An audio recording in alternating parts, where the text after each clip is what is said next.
नमस्कार दोस्तों, मैं डॉक्टर प्रवीण साहब आप सभी लोगों का हमारे यूट्यूब चैनल में हार्दिक स्वागत करता हूँ। आयुर्वेद मंथन की इस श्रृंखला को आगे बढ़ते हुए आज हम देखेंगे च्यवन ऋषि के बारे में, च्यवन ऋषि की कथा के बारे में। प्राचीन काल की बात है, उस समय भारत में राजा शर्यती का शासन था। वह अत्यंत न्यायप्रिय, प्रजासेवक एवं कुशल प्रशासक थे। सद्गुणों का व्यापक प्रभाव राजा के पुत्र पर भी पड़ा। उनके पुत्र एवं पुत्रियां अपने पिता के पद चिन्ह पर ही चल रहे थे। राजा शर्यती अपने पुत्रों को देखकर स्वयं प्रसन्न कहा रहते थे। एक दिन राजा शर्यती अपने पुत्र एवं पुत्रियों के साथ वन में विहार करने के लिए निकल पड़े। राजा रानी तो एक ही सरोवर के निकट विश्राम के लिए बैठ गए, लेकिन पुत्र एवं पुत्रियां परस्पर घूमते टहलते दूर जा निकले। असमय ही राजकुमारी सुकन्या ने मिट्टी के टीले में दो चमकदार मणियों को देखा। कुतूहलवश वह सुकन्या उस मणि के निकट आई। नजदीक देखने पर भी वह चमकती हुई वस्तु को न समझ पाई। तब उसने सूखी लकड़ी की सहायता से दोनों चमकदार मणियों को निकालने का यत्न किया, लेकिन मणि निकल नहीं पाई। अपितु वहां से खून बहने लगा। मणि से खून टपकते देख सुकन्या और उसके भाई बहन घबरा गए। वे सभी अपने पिता के पास आए और पूरी बात कह सुनाई। महाराजा शर्यती अपनी पत्नी के साथ उस स्थान पर पहुंचे और देखते हुए दुखी मन से बोले, बेटी, तुमने बड़ा पाप कर डाला। यह च्यवन ऋषि है जिनकी आंखें आप लोगों ने फोड़ दी। यह सुनते ही सुकन्या रो पड़ी। उसका शरीर कांपने लगा। टूटते हुए स्वर में उसने कहा, मेरी जानकारी में नहीं था कि यह ऋषि बैठे हुए हैं। मैंने बड़ा अनर्थ कर डाला। यह कहकर बस फिर से फूट फूट कर रो पड़ी। हाँ पुत्री, तुमसे अपराध हो गया। महर्षि च्यवन यहाँ तपस्या कर रहे थे। आंधी, तूफान और वर्षा के कारण इनकी चारों तरफ से मिट्टी का टीला बन गया था और इसी कारण तुम्हारी दृष्टि का दोष हो गया। मात्र दो चमकती हुई आंखें आपको दिखाई दी। अब क्या होगा? इतने में च्यवन ऋषि कराहने स्वर से उठने लगे और कातर स्वर सुनकर सुकन्या ने तय किया कि मैं इस पाप का प्रायश्चित्त कर अपनी आपको इस का पाप महापाप से क्षतिपूर्ति करूंगी और इसी प्रायश्चित्त से ऋषि की आंखें तो वापस नहीं आएगी बेटी, राजा शर्यती ने कहा। सुकन्या बोली, लेकिन मैं इनकी आंखें ही बनूंगी। क्या कह रही हो बेटी? मैं उचित कह रही हूँ पिताजी, मैं ऋषिदेव की आंखें ही बनूंगी। मैं मात्र भूल व क्षमा का बहाना बनाकर अपराध मुक्त नहीं होना चाहती। न्याय नीति के समान अधिकार को स्वीकार करने में ही मेरा विश्व और सभी जीव का कल्याण है। आपसे मैंने यही सीखा है। मैं च्यवन ऋषि से विवाह करूंगी और अपने जीवन पर्यंत उनकी आंखें बनकर सेवा करूंगी। लेकिन बेटी, यह तो अत्यंत दुर्जर कृषकाय शरीर के है और आप युवा, राजा शर्यती ने कहा। सुकन्या बोली, पूज्य पिताजी, यहाँ पात्रता और योग्यता का प्रश्न नहीं है। मुझे तो सहर्ष प्रायश्चित्त करना है। मैं इस कार्य को धर्म समझकर तपस्या के माध्यम से आनंद पूर्वक पूर्ण करके रहूंगी। मुझे अपना आशीर्वाद प्रदान करें। बेटी, सुकन्या की जीत के समक्ष राजा शर्यती की एक न चली। वे विवश हो गए, अतएव विवाह की तैयारी में जुट गए। महर्षि च्यवन के साथ बेटी सुकन्या का पाणिग्रहण हुआ। सुकन्या की इस अद्भुत त्याग भावना को देखकर देवगण भी अत्यंत प्रसन्न हुए। सुकन्या की कम आयु को देखकर देवताओं के मन में एक शंका आई। उन्होंने ऋषि च्यवन के लिए एक औषधि बनाई। उसी औषधि का उपयोग च्यवन ऋषि ने किया और वो युवा हो गए और उसी औषधि का नाम च्यवन ऋषि के नाम से च्यवनप्राश रखा गया, जिस च्यवनप्राश को सेवन करने से शक्ति, चेतना एवं स्वास्थ्य का लाभ किया जा सकता है। प्रायश्चित्त एवं सेवा भावना के कारण सुकन्या का नाम च्यवन ऋषि ने मंगला रख दिया। वह आज भी अपने गुणों के कारण नारी जगत में सदैव वंदनीय एवं पूजनीय है। तो ऐसे इस च्यवनप्राश की कथा के बारे में हमने सुना। और च्यवनप्राश के फायदे अगर हम देखेंगे तो जड़ी बूटियों का इस्तेमाल करके बनाया गया इस च्यवनप्राश एक आयुर्वेदीय वनौषधि का भंडार है, जिससे सर्दी जुकाम से बचने के लिए और इम्यूनिटी सिस्टम को बढ़ाने के लिए काफ़ी अच्छा फायदा मिलता है।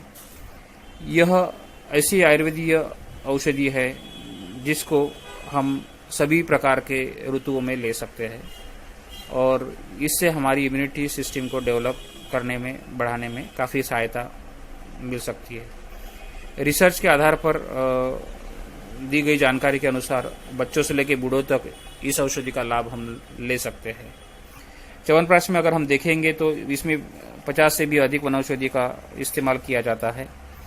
इसमें आंवला, वसाका, अश्वगंधा, तुलसी, नीम, केसर, पिपली, ब्राह्मी, घी, शहद, लौंग, इलायची, दालचीनी, बेल, अगरू, तेजपत्ता, पुनर्नवा, हल्दी, नागकेसर, शतावरी, घी आदि वनौषधि का उपयोग किया जाता है। और च्यवनप्राश के अगर हम फायदे देखें तो एंटी इन्फ्लामेटरी यानी विशिष्ट प्रकार के शोथ को दूर करने में, इन्फेक्शन को दूर करने में इसका काफ़ी अच्छा फायदा हमें मिलता है। इसमें काफ़ी मात्रा में आंवले का प्रयोग किया जाता है। आंवले से इम्यूनिटी बढ़ाने के लिए काफ़ी फायदा मिलता है। इससे हमारे हार्ट डिसीज़ के लिए भी काफ़ी अच्छा कार्डियक टॉनिक माना गया है। और NEBI की वेबसाइट पर प्रकाशित एक शोध प्रबंध में बताया गया है कि च्यवनप्राश को हार्ट मजबूत रखने के लिए लेने से काफ़ी फायदे मिले हैं और हार्ट की मांसपेशियों एवं रक्त प्रवाह को निश्चित करने के लिए भी इसका काफ़ी अच्छा फायदा हुआ है। पाचन और चयापचय में सुधार करने के लिए भी च्यवनप्राश का नित्य प्रयोग कर सकते हैं। खांसी, सर्दी जैसी बीमारियों में, हालांकि अभी कोरोना के पैंडेमिक में हम इसका इम्यूनिटी बूस्टर करके फ़ायदा ले सकते हैं। हमारे ब्लड को प्यूरिफाई करने के लिए च्यवनप्राश का काफ़ी अच्छा फ़ायदा होता है। यह केवल खून को साफ ही नहीं बल्कि इसको ब्लड के अंदर के टॉक्सिन्स निकालने के लिए भी काम में आता है। याददाश्त को अगर तेज करना है, हमारे ब्रेन को अगर एक्टिव रखना है, तो मस्तिष्क को तेज करने के लिए भी च्यवनप्राश का काफ़ी अच्छा फ़ायदा मिलता है, क्योंकि इसमें काफ़ी मात्रा में एंटीऑक्सीडेंट प्रभाव के द्रव्य होते हैं। विशेषता आंवला इम्यूनिटी को बढ़ाने के लिए, रोग प्रतिकारक क्षमता बढ़ाने के लिए आंवले का जो उपयोग है वो हमने देखा ही है और इसके में प्रचुर मात्रा में आंवला होने से ये काफ़ी अच्छा लाभ दिलाता है। श्वसन संबंधी बीमारियों में हड्डियों को मजबूत करने के लिए च्यवनप्राश जो है वो काफ़ी अच्छा काम करता है। कोलेस्ट्रॉल में को कम करने के लिए तथा त्वचा का स्वास्थ्य रखने के लिए भी च्यवनप्राश अच्छा माना जाता है। अब च्यवनप्राश कैसे सेवन करें? च्यवनप्राश सुबह खाली पेट खाया जा सकता है। इसके बाद में तुरंत गर्म दूध न पे, थोड़ा सा ठंडा करके दूध पी सकते हैं। गुनगुने पानी के साथ भी इसको लिया जा सकता है। और च्यवनप्राश की जो खुराक है 10 से 20 ग्राम तक आप आपकी पाचन शक्ति के अनुसार और वैद्य की सलाह के अनुसार ले सकते हैं। इसमें च्यवनप्राश में जो विभिन्न द्रव्य है, इसको आप बनाते कैसे है ये अगर हम जानेंगे तो एक घर में भी आप च्यवनप्राश बना सकते हैं, पर हो सके तो वैद्य की निगरानी में ही आप इसको च्यवनप्राश को बनाए तो काफ़ी अच्छा फायदा होगा।